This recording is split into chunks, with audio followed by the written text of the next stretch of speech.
সবাইকে শুভ পঞ্চমীর প্রীতি ও শুভেচ্ছা। আজকে পঞ্চমী এখন তো মহালয়া থেকেই প্রায় বাঙালিদের ঠাকুর দেখা শুরু হয়ে যায়। আর এই দিন বাঙালিদের ঠাকুর দেখা দুর্গাপুজোতে যতটাই গুরুত্বপূর্ণ, খাওয়া দাওয়াটাও কিন্তু সমান গুরুত্বপূর্ণ। অনেকেই এই সময় বাইরে খায়, আবার অনেকে বাড়িতে ভালো ভালো রান্না করে। তো আমাদের আবার বাড়িতে এই সময় রান্না হয়। আবার সেই একটা ডায়েরি অনেক বছর ধরে চলছে, সেই পঞ্চমী থেকে দশমী কী কী রান্না হবে সেটা প্রত্যেক বছর লিখে রাখা হয়। তা সেই মতো হয়। তা আজকে যেটা যেরকম লেখা ছিল সেই মতোই করা হয়েছে। আজকে প্রথমে একটু মাছের কালিয়া রান্না হয়েছে, সেটা একটু শেয়ার করব আপনাদের সঙ্গে কিভাবে করেছি। তো এই জিনিসগুলো একটু টমেটো, পেঁয়াজ কুচি, পেঁয়াজ রসুন আদা বাটা, আর মাছের কালিয়ার জন্য একটু আলু আছে, আর গোটা জিরে ফোড়ন দেওয়ার জন্য, আর ঘি, আর কিশমিশ, তেজপাতা, গোটা গরম মশলা, নুন, হলুদ, এটা তো লাগবেই মাছটাকে মানে ভাজার জন্য। এই আর টক দই একটু, এসব দিয়ে একটা কালিয়া, আর একটু পোস্ত বাটা, আলু ভাজা, তেতো। আজকে বাজারে গেছিলাম, সেখানে কুমড়ো ফুল ছিল, কুমড়ো ফুল এগুলো নিয়ে এসেছিলাম। তা এইভাবেই একটা সারা এই দশমী অবধি একটা লিস্ট লেখা হয় প্রত্যেক বছর, সেই মতো সব করা হয়। এটা আর একটা গরম জলের মধ্যে এই যেরকম আমি অনেক মাছ রান্নাতেই থাকে, এটাতেও আছে একটু জিরে গুঁড়ো আর হলুদ গুঁড়ো আগে থেকে একটুখানি ভিজিয়ে রাখবো। এটা অবশ্যই আমি গরম জলে করি একটু। আর এটার মধ্যে ধনে গুঁড়োটা দেই না, এটা শুধু জিরে গুঁড়ো আর হলুদ গুঁড়ো।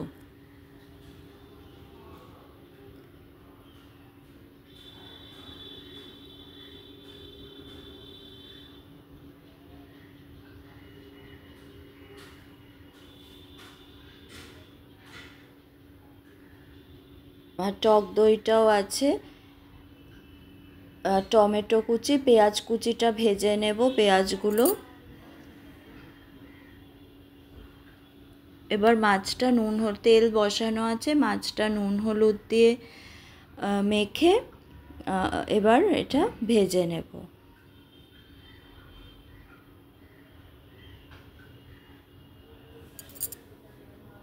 পেঁয়াজগুলো আগে একটু ভেজে নিচ্ছি। পেঁয়াজগুলো ভাজা হয়ে গেছে, এবারে মাছটা ওই তেলেই ভেজে নেব।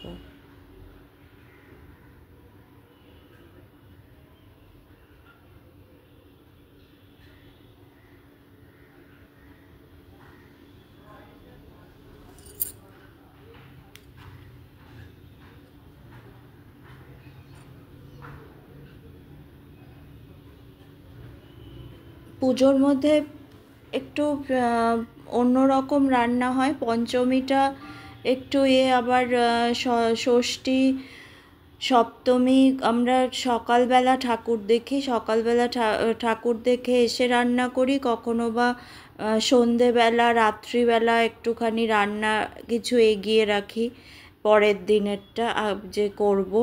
কিন্তু বাইরে সেরমভাবে কখনোই খাওয়া হয় না পুজোর মধ্যে।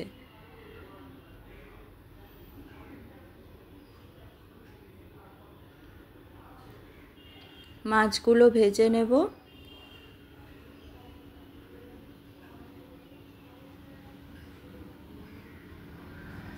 এবার এদিকে ফ্রাইং প্যানে একটুখানি এই তেলটা দেওয়া আছে, আর এই কুমড়ো ফুলগুলো এনেছিলাম সেগুলো একটু ভাজা করে নেব।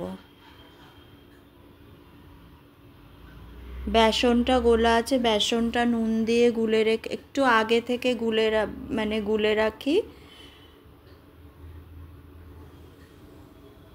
এবার এর মধ্যে একটু কালো জিরে দেব,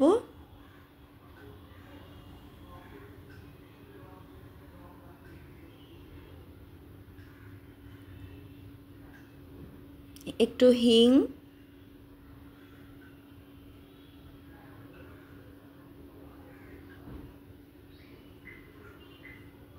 আর একটু বেকিং পাউডার দিলে একটু মুচমুচে হয়, ওই জন্য একটু বেকিং পাউডার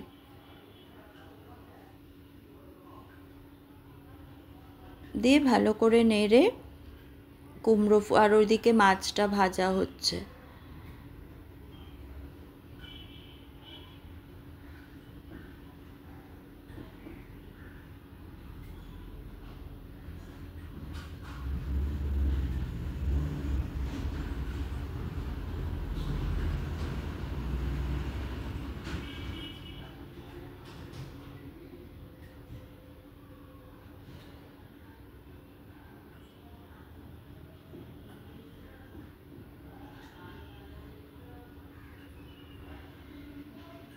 কুমড়ো ফুলের বড়াটা অনেকেরই প্রিয়। আগে আমাদের পাড়াতে ছোটোবেলা একজনের বাড়িতে বকফুল গাছ ছিল, সেই বকফুল ভাজাও আমরা খেয়েছি। এখন বকফুলটা খুব কম দেখা যায়।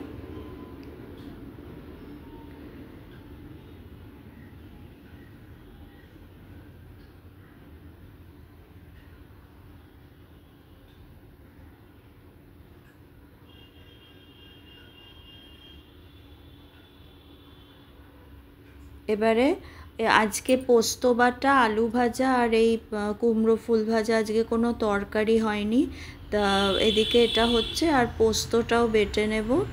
একটু পোস্তটা কাঁচা লঙ্কা একটু নুন মিষ্টি দিয়ে বেটে নেব।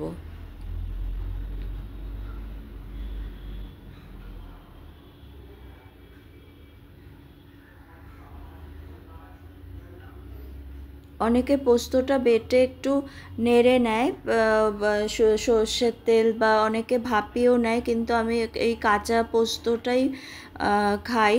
একটু সর্ষের তেল আর কাঁচা পেঁয়াজ মিশিয়ে নিই, আর কিছু ওটাকে আর উনুনে দেই না। একটু কাঁচা লঙ্কা আর নুন মিষ্টি, অল্প সামান্য একটু মিষ্টি দিই, আর নুন দিয়ে এটাকে বেটে নেব পোস্তটাকে।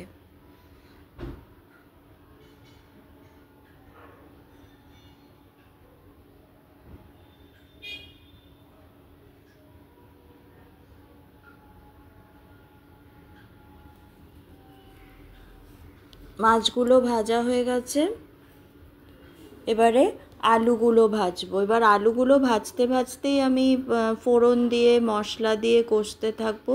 তাহলে আর মানে আলাদা, আলুগুলো ছোট করেই কাটা, ওই জন্য সেদ্ধ হতে খুব একটা দেরি হবে না, মশলা কষাতে কষাতেই আলুগুলো সেদ্ধ হয়ে যাবে।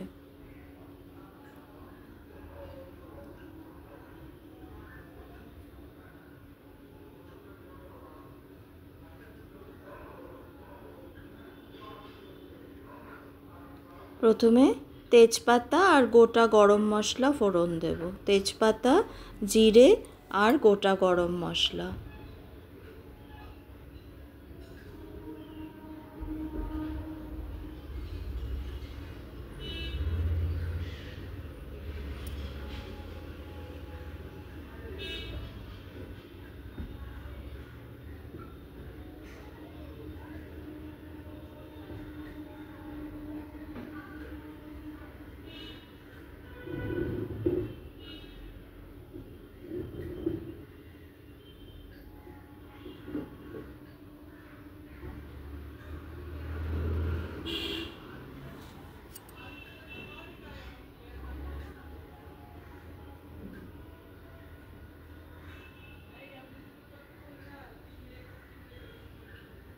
এবারে এই যে জিরে আর হলুদ দিয়ে যে একটা মশলা বানিয়ে রেখেছিলাম সেটা আছে, আর পেঁয়াজ রসুন আদা বাটাটা আছে, পেঁয়াজ রসুন আদা বাটাটা আগে দিয়ে দেব।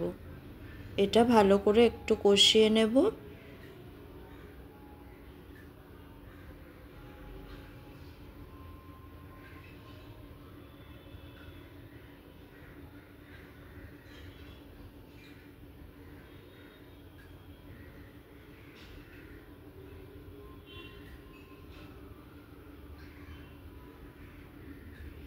আমি চেষ্টা করব পুজোর মধ্যে সব যেদিন যেদিন যেই রান্নাগুলো করি আপনাদের সঙ্গে একটু শেয়ার করতে।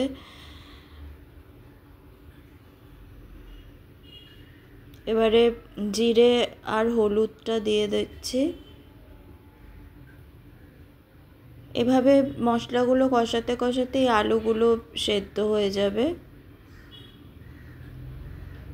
মাছের কালিয়া তো মোটামুটি পেঁয়াজ রসুনের রান্না সবাই করে, বিভিন্ন এক একজনের এক এক রকম রান্নার পদ্ধতি। আমি যেভাবে করি সেটা একটু দেখিয়ে দিচ্ছি। আর এবারে লঙ্কাগুলো একটু দেব,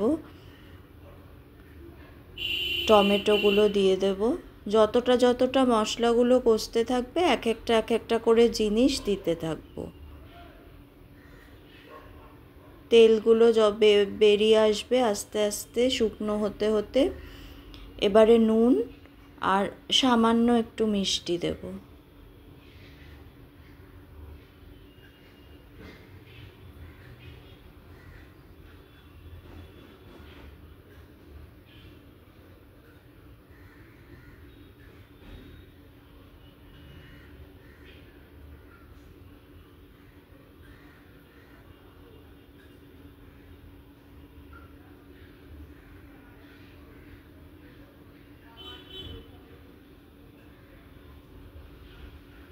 ভালো করে সবসময় এটা একটু নেড়ে নেড়ে শুকনো শুকনো করে নিতে হবে। তেলটা বেরোবে, যত কষানো হবে তেলটা বেরোবে, তাতে স্বাদটা ভালো আসে।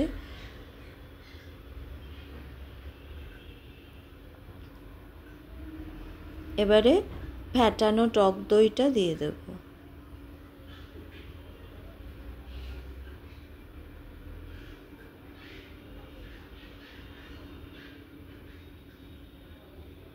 এবার দই দিচ্ছি বলে যে এটা দই মাছও অনেকে বলতে পারেন, কিন্তু এটা কিন্তু মেনলি মাছের কালিয়া। দই মাছ যখন আমি করি তখন কিন্তু মাছে আমি হলুদ দেই না। এবারে কিশমিশগুলো দিয়ে দেব। মাছের কালিয়াতে একটু কিশমিশ দিলে মুখে একটু কিশমিশটা পরে মিষ্টি মিষ্টি লাগে, সেটা ভালো লাগে। অনেকের আবার মিষ্টি স্বাদটা ভালো লাগে না, কিন্তু আমার আবার মিষ্টিটা একটু পছন্দ। কিশমিশটা দিয়ে এটা ভালো করে শুকনো শুকনো করে অনেকক্ষণ ধরে নাড়তে হবে। এবার অনেকটা তেলটা শুকিয়ে গেছে।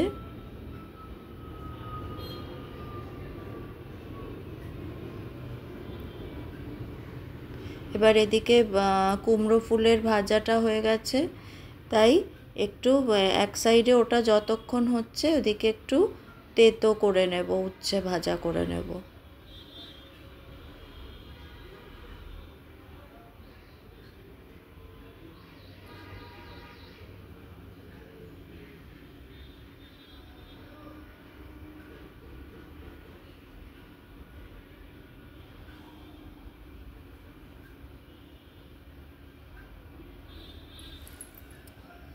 এটা মশলাটা একদম যখন শুকিয়ে যাবে তখন একটু অল্প একটু ঘি দিয়ে আর একটুখানি কষিয়ে নেব। আর একটু শুকনো শুকনোই হবে কালিয়া, বেশি ঝোল হবে না। আর যেই জলটাই দেব সেটা আমি গরম করে গরম জল দেব। গরম জলটা দিলে কি মানে রান্নাটা কন্টিনিউ হতে থাকে। ঠান্ডা জল দিলে আবার সেটা মানে ফুটতেও অনেকটা টাইম লেগে যায়। জলটা গরম করা আছে, অল্প একটু, পুরো মশলাটা ভালো করে কষে গেছে। এবার আমি গরম জলটা দিয়ে দেব। এবার জলটা দেওয়ার সাথে সাথে জলটা ফুটেও গেছে, কারণ এমনিই জলটা প্রচণ্ড গরম ছিল।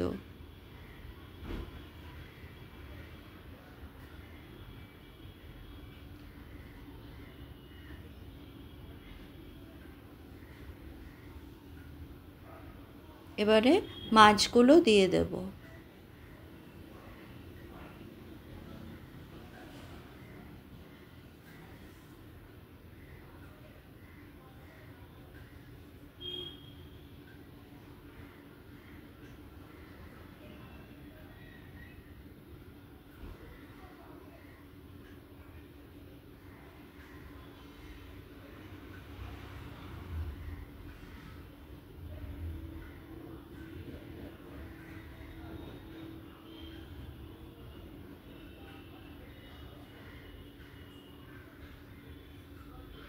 মাছগুলো দিয়ে বেশিক্ষণ আর ফুটাবো না, একটুখানি ঝোলটা শুকাবে, তারপরে ভাজা পেঁয়াজ, ঘি, গরম মশলা দিয়ে নামিয়ে দেব।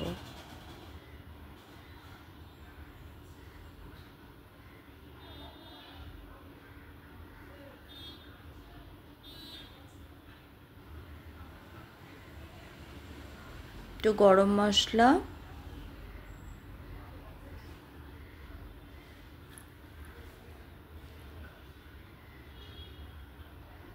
আর ঘি তো আগে কষানোর সময় দিয়েছিলাম, এবার অল্প করে একটু উপর দিয়ে ছড়িয়ে দেব। এইভাবে আমি মাছের কালিয়াটা করি। এবার এক একজনের এক এক রকম মাছের কালিয়া করারে এইভাবে একটু যদি করে দেখবেন, এটার স্বাদটাও ভালো হয়। তা মোটামুটি সব হয়ে গেছে। এবার পোস্ত বাটাটা আমি একটু রেডি করে নেব। বাটা তো হয়ে গেছে, এটা মাছের কালিয়াটা। এবার পোস্ত বাটাটা একটু পেঁয়াজ আর কাঁচা তেল মিশিয়ে নেব।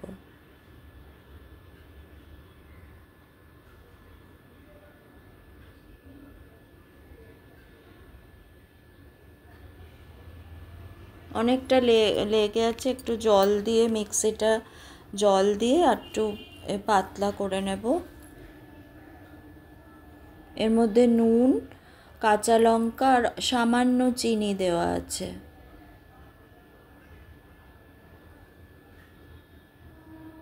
তেলটা আর পেঁয়াজ কুচিটা পরে মিশিয়ে দেব।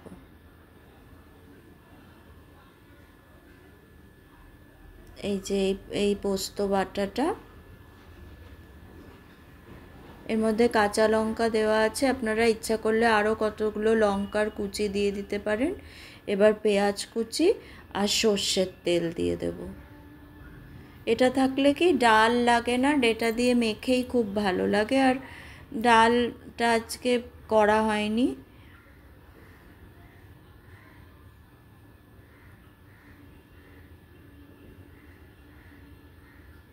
পেঁয়াজ কুচি আর সর্ষের তেলটা মিশিয়ে নিয়েছি। এবার আজকে ভাত পোস্ত বাটা দিয়ে আলু ভাজা, কুমড়ো ফুলের বড়া, স্যালাড আর একটু ওই যে তেতো, আর এই মাছের কালিয়াটা, কাতলা মাছের কালিয়া, এটা আজকে পঞ্চমীর